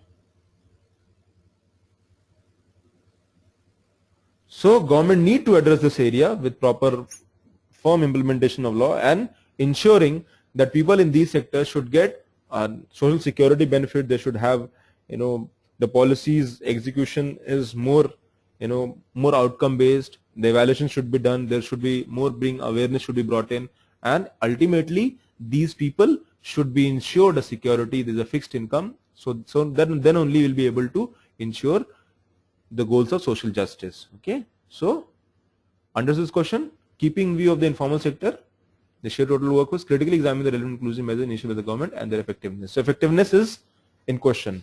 Okay, and that is what we discuss, that you define informal sector, who are these people, how much they are, what are the problems. Okay, first, okay, the problems are there, like even the government is conscious about these areas, they have put in and brought in relevant measures and laws, but they have not the very proper lack of proper implementation, the areas of the failures on the part of the government, the lack of resources of the government, the lack of awareness. So at both ends there is a problem. So naturally, economy can grow only when there is a more social security benefit. Then there is a more and developed countries have usually people in informal sector is very less. Okay, and that is why if you want to address the areas of social justice, equity, inclusive growth, we have to take care of the entire unorganized sector or informal sector. Then only the country will progress in real terms. Okay, so that is how you take this question. Now question is, we'll take this question more in detail. I've taken only the periphery areas. Why? Because because only a gist of understanding should be there. But if you write this much also in the answer, you'll get more than required marks. Ideally, you can expect that you should aim for target 50% of marks, which is on the higher end. As to the present trend, if you're able to score around 40% marks in the examination, that is, it'll sufficiently make you an IAS officer. Okay, 50% is the upper limit. Okay, that means if you have 250 paper, you focus on 100, 110, 120. Students who've got the, the rankers, first 10, 15, they have been scoring around 80, 85, 90. That is what their scores have been. Okay, in 250. I'm talking about GS. Okay, then the question is, domestic resource mobilization through those central to the process of Indian economic growth is characterized by several constraints. Okay, so that is domestic resource mobilization, those central to the process of Indian economic growth, is characterized by several constraints. Naturally, since we have started, so naturally we have not discussed these resources, what are the challenges, but it is specially mentioned in the UPSC syllabus. I'll discuss the syllabus in the end, but I'll show you a syllabus in which it's specially mentioned that resource mobilization area. So what is domestic resource mobilization? Firstly, we'll have to understand what exactly is the resource mobilization. What are the resources?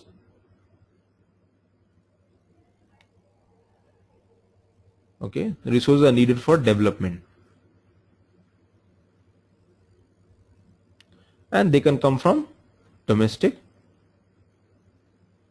and external. Okay, that is external sources.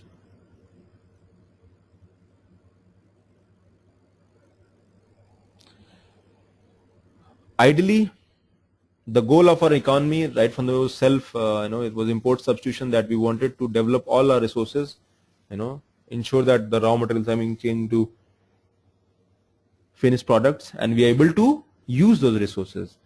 However, with the advent of time, it was realized that these resources that we have in the country, okay, they are not adequate, and we have to be dependent on the external sources as well, mainly in terms of finance, mainly in terms of technology, mainly in terms of inputs. Okay, so it was believed that resources, and especially this idea was more underscored after liberalization, LPG, and there were two sources, that is resources, that is you may manage it from the domestic sources as well as the external sources. Now you can see the present government, they are going and they are reaching out all the developed countries, or people who have countries who have more resources like China, Japan, America, that we have our domestic strength, but we want to further ensure that development is more inclusive and we are able to meet the resource constraint that we have in the country. So we go for, however, we will focus here more on the domestic. But what are the external sources? FDI is there, export import trades, that is international trade, export import.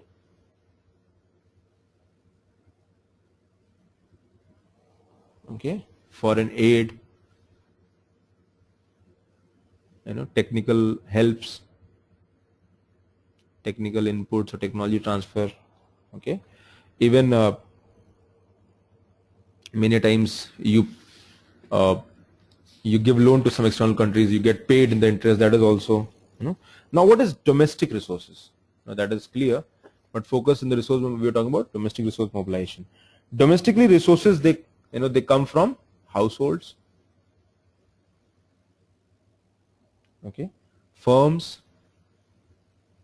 governments.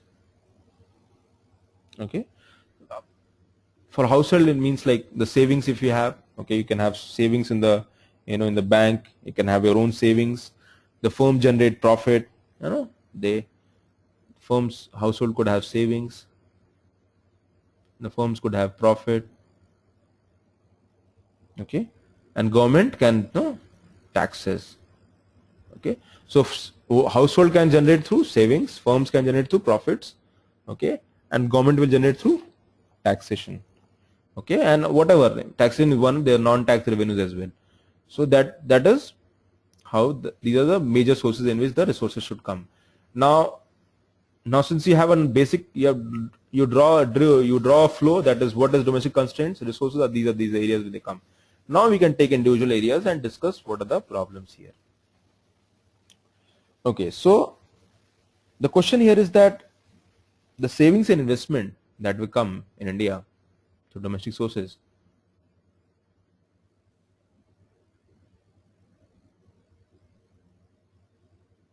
the savings and investment that come, are not being, they have their advantages, but they are inadequate. Now, but what are the advantages? Can you give me examples? What are the advantages of the savings and investment in India? They're coming from the domestic sources. See, all the external sources have some of their challenges. Okay, they come with their own costs. Okay, what are the costs? Many times FDI is coming, that means when the FDI is coming, external sources coming, their challenge as well. They'll take the profit back to their own country. Okay, they'll use their resources. They can take the technology back to their own country also. Many times, there are costs like the foreign, their disadvantages. Okay, they'll use your resources, they'll use everything, and they'll send the profits to their own country. So that is also a challenge. That is also a question. So economic costs also there. So that is why government always focuses on, okay, whatever limitation we have, but domestic resource mobilization should also be very strong, because they do not come from those costs. The household saving will remain in the country. The profits of the firms in the country will remain the profit. They'll be reinvested, and more economic activities. Government will use the taxes for the country's development. Okay, so the advantages are there, which are even which nullifies the effects of the economic cost of the external sources.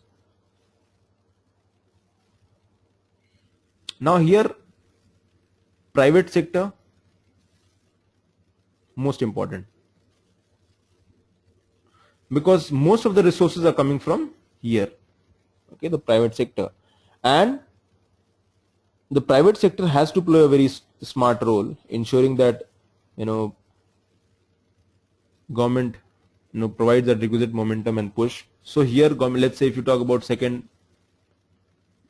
second generation reform, okay, so they'll ensure that there's more flow of capital, or there's more opportunities for private sector to grow. So there's a need of mobilizing resources and the key policies, okay, institutional drivers, all those things. You develop policy, instruments of growth. Okay, tied with accountability. That is the biggest challenge. Okay, that you ensure a environment in which the resource mobilization can take place within the economy, because there are opportunities. Okay, now as we all know, there are external sources, resources that come, they have their own challenge and constraint. The biggest challenge constraint is that they are volatile in nature. They have the economic cost in terms of volatile in nature. Since they are volatile in nature and uncertain, okay, because they are coming with their own profit. The day they'll feel the profit is not there, they'll move back.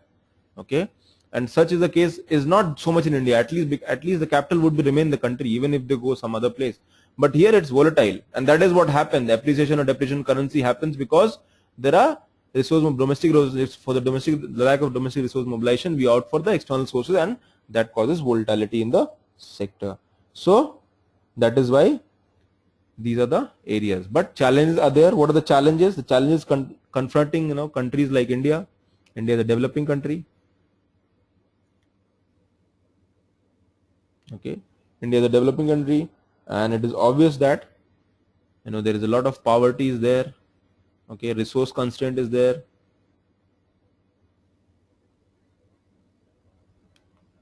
And this resource constraint is there, but this resource has to be, allocation has to be proper. Allocation has to be proper, fair, with equity. Okay, so that is a challenge which is not happening. So effectively we have to improve this aspect, that is remove the leakages, ensure that people are able to meet them. Second, taxation. Many times government reduce taxation, give tax holidays. Okay, and when they give tax holidays, eventually they have lesser resources. Many times they reduce taxes of individuals also. Okay, of income groups. So government has lesser resources with them. Okay, and many times government goes opposite. Okay.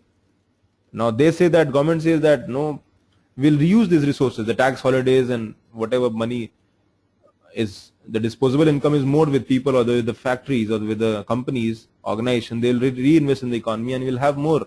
That is okay, that point is okay. But there is still a challenge in which, if we have high taxes, people will have lesser resources. Okay, and this can also create a lot of challenge. So ultimately a mix is required.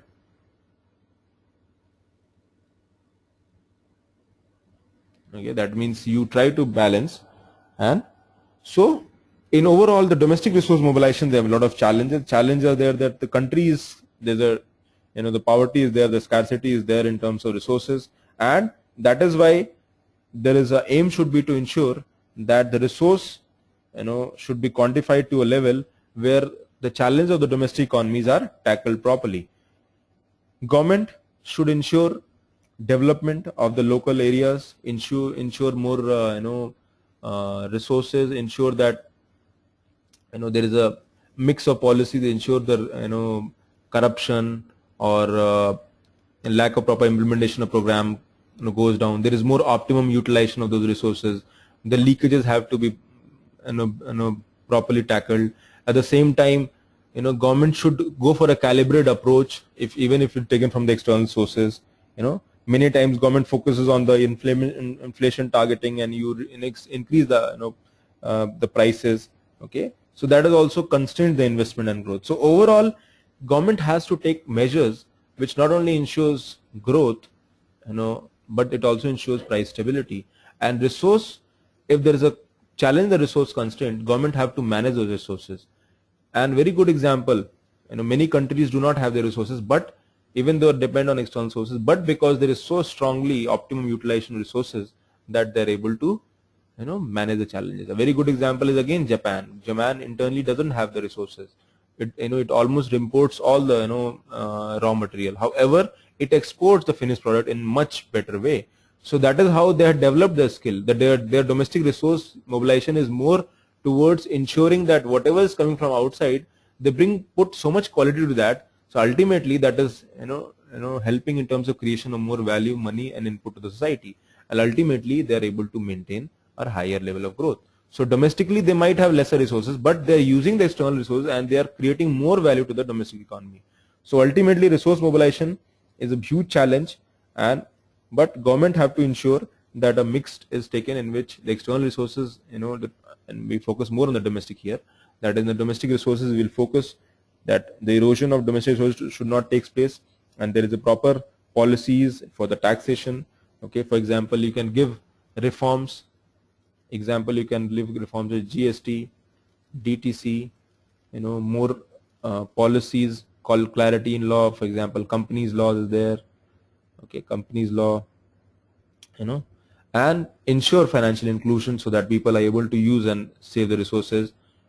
Okay, so that are some reform which and government is already there. Okay, and also the second the economic survey says that there is a need for expenditure reforms. Okay, which we'll discuss in 1 hour session, that is expenditure reforms. And government in the budget itself has created a committee called Expenditure Management Committee. So government has to focus not only from the input side but also on the expenditure side, that they ensure the expenditures should be used, should be utilized in such a way that expenditure should be in such a way that resources are utilized in an optimum way. So that is how you can have a domestic resource mobilization to those central to the personal economy is characterized by several constraints. So you have to focus on all the constraints for the economic growth. That is, you focus on all these areas, focus on household saving, increase them, ensure financial inclusion, and ensure that they invest more in the financial asset. Okay, firms profit, you provide a conducive environment for these firms to grow, ensure regulation, but at the same time ensure there is more clarity and more investor confidence. Government taxation has to be based on modern lines, remove the challenge that we have in the taxations. Okay, ultimately this will eventually help in domestic resource mobilization and reduce the dependency from the external areas. Okay, got this concept? Understood?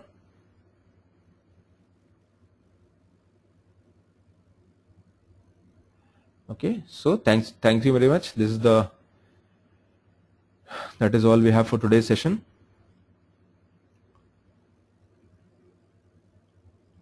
Any questions, guys?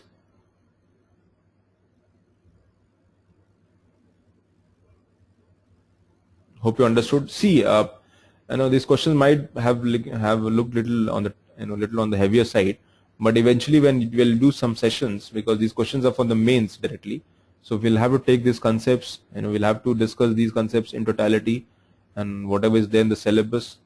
Uh, if you talk about UPSC main syllabus, just hold on.